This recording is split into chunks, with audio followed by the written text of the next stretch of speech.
ဖေကစောစီးဗျာရမတောက်ထားဘူးလားပြောရင်ရက်နဲ့ရွှေနဲ့နန်းစောနေရပဲကျုပ်ဘလို့လို့စားလို့ဝင်มาလဲဗျာအဖေကဆေးပြဝါးပြီးပဲတောက်တာပါသားရဲ့အဖေအခုချိန်မှာရက်ဖြတ်လိုက်မယ်ဆိုတော့အဖေသေသွားလိမ့်မယ်သားရဲ့အဖေနင်းနေချင်းတောက်တာပါသားရဲ့တော်စမ်းပါဗျာခမရရက်ဖြတ်လို့ကျမ်းမာထိခိုက်မယ်ဆိုကျုပ်ဆေးခုပေးပါမယ်ခုကခမရရက်ဆွဲနေအောင်ဘန်းကြပြီးကျုပ်လာပြောမနေနဲ့အဲ့တမင်လည်းခမရပါဗျာဖယ်သမ်းပါဗျာကြည့်ရ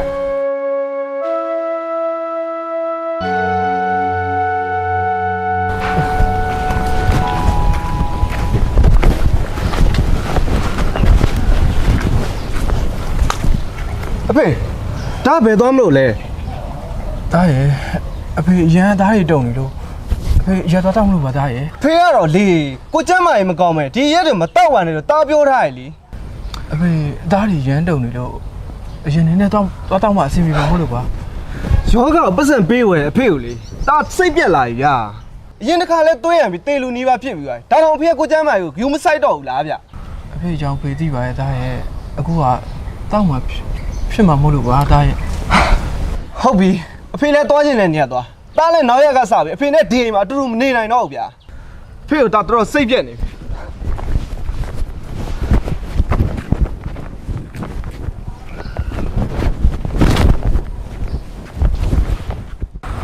တာ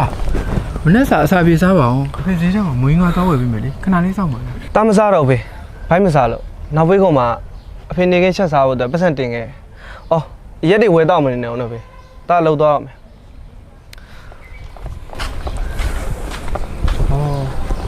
ငါတောင်းတော့စိတ်ဆုံးကြည့်ကြည့်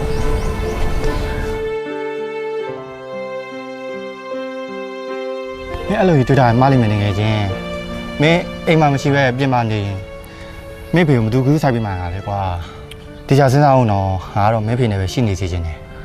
ငါလည်းငါအဖေကိုမရှိလို့ပြောတာမဟုတ်ပါဘူးကွာငါအဖေကကျမ်းမာရင်မကောင်းတာတိတိနဲ့ဒီရက်တွေကိုဆက်တောက်နေရအောင်ပဲငါစိတ်ပြက်မိတာကွာမောင်တင်းဒါလည်းဒါပေါ့ကွာမင်းတို့ကမိသားစုရင်ချာဆိုလို့ဒီတားဖနှစ်ယောက်ပဲရှိတာလေကွာမင်းအိမ်မှာမရှိရင်မင်းစင်တော့ငါနားလဲပါရဲ့ကွာအခုလဲအိမ်ထဲဝင်ငါအဖေကဘလို့ပုံစံဖြစ်နေဦးမလဲမသိသေးပါဘူးကွာယောကအိမ်ထဲသွားပြီးနားလိုက်အောင်နော်ပြပါခုလိုအိမ်ပြန်လိုက်ဖို့ပြရတော့လဲမြို့ကြီးတမရကွာအေးပါရပါဘူးဆိုင်ပြီးတော့မောင်းပြန်အောင်နော်ရပါတယ်တကယ်ချင်းဟာတော့လိုက်အောင်အေးဟုတ်ပြီ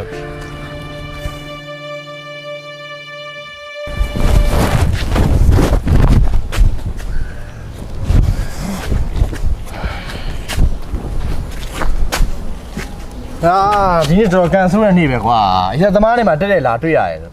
ဟဲ့မင်းဘာစကားပြောရလဲငါပတ်စံနဲ့ငါတောက်တာလေမင်းနဲ့ဘာဆိုင်လို့လဲငါနဲ့တော့မဆိုင်ဘူးကွာပတ်ဝန်းကျင်နဲ့ဆိုင်တယ်ခန္ဓာကိုယ်ကလည်းကွာနန်းစောပုတ်ပွားနေရတယ်ထွေးဟဲ့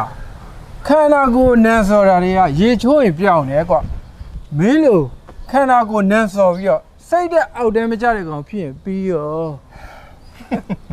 ခွေးပါဇက်ကနန်းစကားထွက်လို့ကွာဒီမှာဒီရက်ကွက်ထဲမှာလေမင်းနဲ့ငါနဲ့ရှင်ကြည့်လိုက်ကြိုက်တဲ့လူမေးကြီးကဘယ်သူအရေးပါလဲဆိုတာအသွေးမွေးချင်းအစားရှင်လို့ရတယ်အရက်သမားရဲ့ကဲတော့ကွာနန်းစောပုတ်ပွားတယ်အန်နာကျင်းလာပြီထွေးသွားမှာပါမင်းလို့ရုပ်မာရဲ့လူနဲ့ငါကြာလဲစကားမပြောချင်ဘူးနော်လူဖြစ်ပြီးတော့လူပုတ်စော်နေကောင်းတယ်ငါစကားမပြောချင်ဘူးသွားပြီအောင်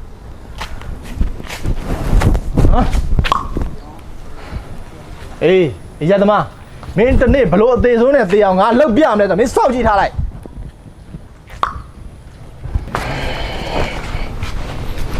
ဟာမင်းချန်လောင်းဟုတ်ဦးလေးဘာပြောမို့လဲဗျကျွန်တော်ချိန်တော့တိတ်မရအောင်နော်မင်းဖေရသမားကြီးကြောင့်တိုင်မလို့ဟေးမနေ့ကကွာမနဲ့အစောကြီးပဲရှိသေးတယ်ပတ်ဝန်းကျင်မှာမူယူအော်ဟစ်ပြီးတောင်းညမ်းနေလို့မင်းသိပြီးသွားပြီလားမသိသေးဘူးလေကျွန်တော်ညတော့က7နှစ်လောက်မှအိမ်ပြန်ရောက်တာသူအိတ်နေပြီဒီပုံစံတိုင်းဆိုရင်တော့ပတ်ဝန်းကျင်မှာဘယ်လိုမျက်နှာပြရမလဲတော့မသိတော့ပါဘူးဦးလေးဟာအေးကျွန်တော်တော်စိတ်ပြက်နေပြီဗျာအေးကွာငါလည်းကိုချင်းစာလို့မင်းကိုပြောတာဖဲနေကွာအသက်ကပြင်သေကာနီးနေပြီအခုတည်းပတ်ဝန်းကျင်အော်ဟစ်မူယူပြီးတောင်းညမ်းနေတော့သားသမီးတွေကိုလည်းအားမနာဘူးကွာတော်ပါတော့ဦးလေးဟာဒီလူကြီးကြောင့်ကျွန်တော်ဆက်မကြားနိုင်တော့လို့ပါဗျာခုလိုပြောပြပေးတဲ့အတွက်ကျေးဇူးတင်ပါတယ်ဗျာကျွန်တော်သွားလိုက်အောင်မယ်ဦးလေးအေးယူဆိုင်ပြီလေတော့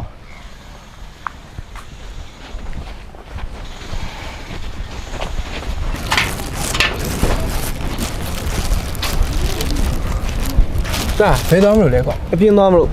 ဘာဖြစ်လို့လဲ ဒီနေ့အဖေငိုးပုံကိုရှန်လေးရလို့လေတားတို့ထမင်းကြော်နဲ့ကြက်သားဟင်းနဲ့ဝဲလာလေကွာအဖေနဲ့တူထမင်းစားဝအောင်နော် ဖေးစားနေလိုက်ပါတားပိုင်းမစားသေးဖေးကစောစီးဗျာရမတောက်ထားဘူးလားပြောရင်ရက်နဲ့ရွှေနဲ့နန်းစောနေရပဲကျုပ်ဘလို့လို့စားလို့ဝင်มาလဲဗျာ အဖေကချွေးနေမှာတားရဲ့အဖေရက်မတော့ထားပါဘူးတားနဲ့အဖေနဲ့ထမင်းလက်ဆောင်စားရအောင်လေနော်အဖေဆန္ဒလေးဖြည့်ဆည်းပေးပါနော် ကျုပ်မစားဘူးလို့ပြောနေလေဗျာပြီးတော့ခမရကိုကျုပ်မပြောချင်လို့ကြည်နေကြတယ်ကျမ်းမာရင်မကောင်းတဲ့ကြားကနေရက်တွေပဲဆက်တော့သူပြောရင်လည်းစိတ်ထုံလာပြီဗျာ အဖေကဆေးပြိုသွားပြီပဲတောက်တာပါတားရဲ့အဖေအခုချိန်မှာရက်ပြက်လိုက်မယ်ဆိုတော့အဖေသေသွားလိမ့်မယ်တားရဲ့အဖေနင်းနေချင်းတောက်တာပါတားရဲ့ တော်စမ်းပါဗျာခမရရက်ဖြတ်လို့ကျမ်းမာရင်ထိခိုက်မယ်ဆိုကျုပ်ဆေးကူပေးပါမယ်ခုကခမရရက်ဆွဲနေအောင်ဘန်းပြကျုပ်လာပြောမနေနဲ့အဲ့ထမင်းလည်းခမရပါဗျာဖယ်သမ်းပါဗျာကြည့်ရ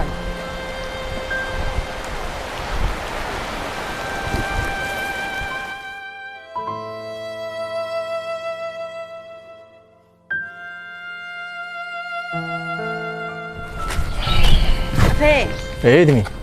အဖေမာလာသမီးအကုန်ဝယ်ခဲ့မယ်နော်မာနောက်ဖေမှာသမီးရည်တွေတင်ထားတယ်အဲ့ဒါတတိနဲ့ပိတ်လို့မမင်းနဲ့အောင်နော် ဖုတ်ပါပြီသမီးရဲ့ငါသမီးကအဖေကိုအသက်ကြီးပြီထင်ပြီးမိတတ်တယ်များထင်နေလားမသိဘူးအဖေပိတ်လိုက်ပါမယ်ဟုတ်ပြီလား ဟုတ် ဟောဒီတားဖာကနေအောင်ဘာတိုင်မင်နေကြလဲ။အော်ခက်ခက်ဒါနဲ့ဘယ်သွားမို့လဲ ကိုရတာနဲ့တော်ပဲမာစိတ်ခဏတော့မလို့လေအဲ့ဒါအဖေကိုဖော်ပြပေးနေပေးလိုက်အောင်နော် ။ဟောအေးညီမလေးကိုကြီးလည်းညီမလေးကိုအိမ်မှာပြောလို့နေဖို့အတွက်လာခဲ့တာ။ကိုကြီးဦးလေးနဲ့လည်းတိုင်ပင်စရာလေးရှိလို့လေ ဟုတ်ပြီအဲ့ဆိုညီမလေးနောက်ကျမှဆိုလို့တော်လိုက်အောင်မယ်အဖေသမီးရောက်မှအကုန်လုံးချက်ပြုတ်ပေးမယ်နော် ဟုတ်ပါပြီသမီးရဲ့ဈေးယူဆိုင်ပြီးလဲသွားအောင်နော် အဲ့ဆိုသမီးတော်လိုက်အောင်မယ် ။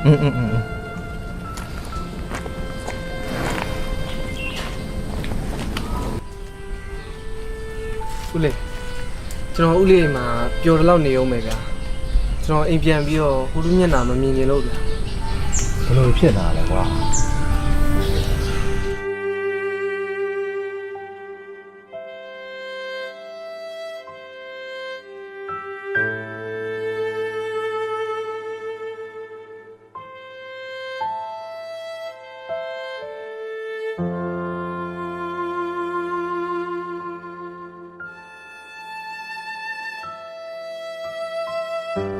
အေးပါကွာအဲ့ဒါဆိုလည်းမင်းငါ့အိမ်မှာပျော်သလောက်နေကြားလားမင်းဖေငမှုဘာပဲဖြစ်ဖြစ်လွတ်ထားလိုက်အဲ့ကောင် ။ကျေးဇူးပါဦးလေးရဲ့ ကြားပါကွာ ။ဒါဆိုကျွန်တော်အိမ်ထဲသွားနားလိုက်အောင်။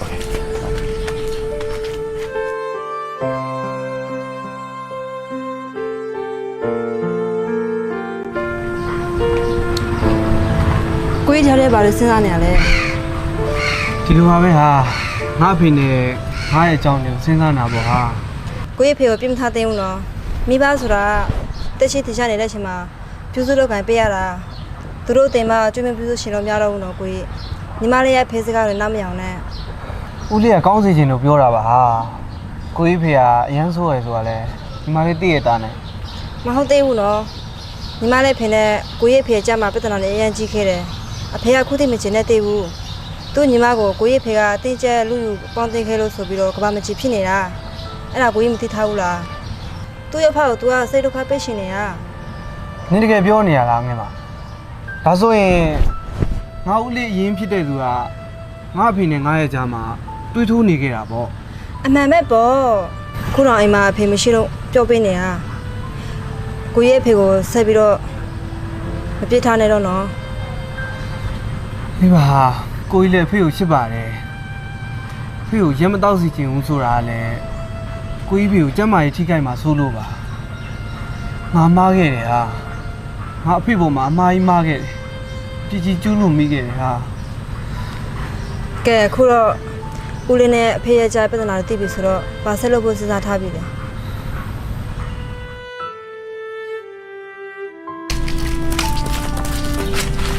ဟာဦးလေးဟာပြေးလေးအောင်ဗျာကျွန်တော်စင်းဝင်လာပြီပဲလားစင်းဝင်လိုက်ပြီ